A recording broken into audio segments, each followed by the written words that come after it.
అయితే అసెంబ్లీకి కేసీఆర్ ప్రతిపక్ష నేత హోదాలో తొలిసారి హాజరు. ఫోన్ ట్యాపింగ్, కాళేశ్వరంపై స్పష్టత ఇవ్వనున్న మాజీ సీఎం అంటూ ఇదే ఇంట్రెస్టింగ్గా ఉంది. మొత్తానికి అసెంబ్లీ సమావేశాలు జరగడం కామన్ అయిపోయింది. కానీ సీఎం కేసీఆర్కు చాలా వరకు గతంలో రేవంత్ రెడ్డి సవాల్ విసిరిండు. ఏదైనా విషయం ఉంటే అసెంబ్లీకి వచ్చి మాట్లాడు, నాతో డిస్కస్ చేద్దాం, మీకు ప్రభుత్వంలో ఏమేమి జరిగిందంటూ రేవంత్ రెడ్డి సవాల్ విసిరిండు. గతంలో వస్తానని ఎక్స్పెక్ట్ చేసినప్పుడు కూడా ప్రతిపక్ష నేతగా ఆయన పేరు ఇచ్చినప్పటికీ గత అసెంబ్లీ సమావేశాల్లో కేసీఆర్ హాజరు కాలేదు. ఇప్పుడు తాజా సమావేశాలు దాదాపుగా హాజరు అవుతారనే వార్తలు వస్తున్న నేపథ్యంలో ఇంట్రెస్టింగ్గా ఇటు రేవంత్ రెడ్డి వర్సెస్ కేసీఆర్ మధ్యలో ఏ డిస్కషన్ జరగబోతున్నాయి, కేసీఆర్ ఏమేమి సమాధానాలు చెప్పబోతున్నాడు. ఎందుకంటే ఇప్పటికే రాష్ట్రంలో ఒక 3 కమిషన్లు రెడీ అవుతున్నాయి. ఫోన్ ట్యాపింగ్కి సంబంధించిన ఇష్యూ నడుస్తూ వస్తుంది.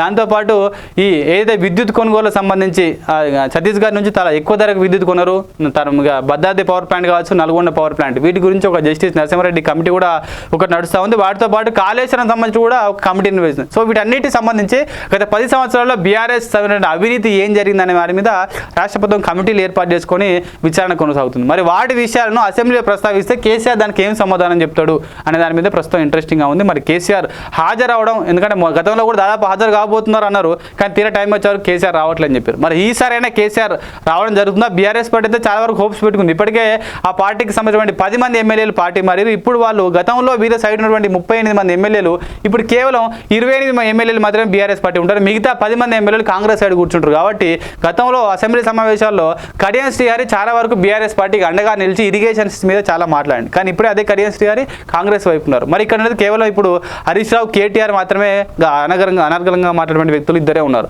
కానీ ఇప్పుడు కాంగ్రెస్ పార్టీని ఎట్లా ఎదుర్కోబోతున్నారు ఈ అసెంబ్లీ సమావేశాలు? గత 10 సంవత్సరాల కాలంలో బీఆర్ఎస్ చేసిన తప్పులను కాంగ్రెస్ పార్టీ మరొకసారి ఎత్తి చూపాలని, దాంతో పాటు ఈ 8 నెలల కాలంలో మీరు 10 సంవత్సరాలు ఎంత లాస్ చేశారు, మేము కేవలం 8 నెలల్లో ఎంత లాభం చేసినాం అనే విషయాలను ఎక్కువగా ఓపెన్ చేయబోతుంది. దీన్ని ఎట్లాగా ఆపోనేట్ చేయబోతున్నారు అనేది ఇప్పుడు మనం వేచి చూడాలి. ఇవాళ ఒక్కరోజు అయితే అసెంబ్లీ సమావేశాలు స్టార్ట్ అయితే దీంతో ఎవరైతే సికింద్రాబాద్ కంటోన్మెంట్ ఎమ్మెల్యే లాస్ట్ అనేది చనిపోయారో ఆమెకు సంబంధించి సంతాప ప్రకటించి ఇంకా ఇవాళ ఆఫ్ చేసి పడేస్తారు. రేపటి నుంచి మళ్ళీ కంటిన్యూస్గా అసెంబ్లీ సమావేశాలు జరగబోతున్నాయి.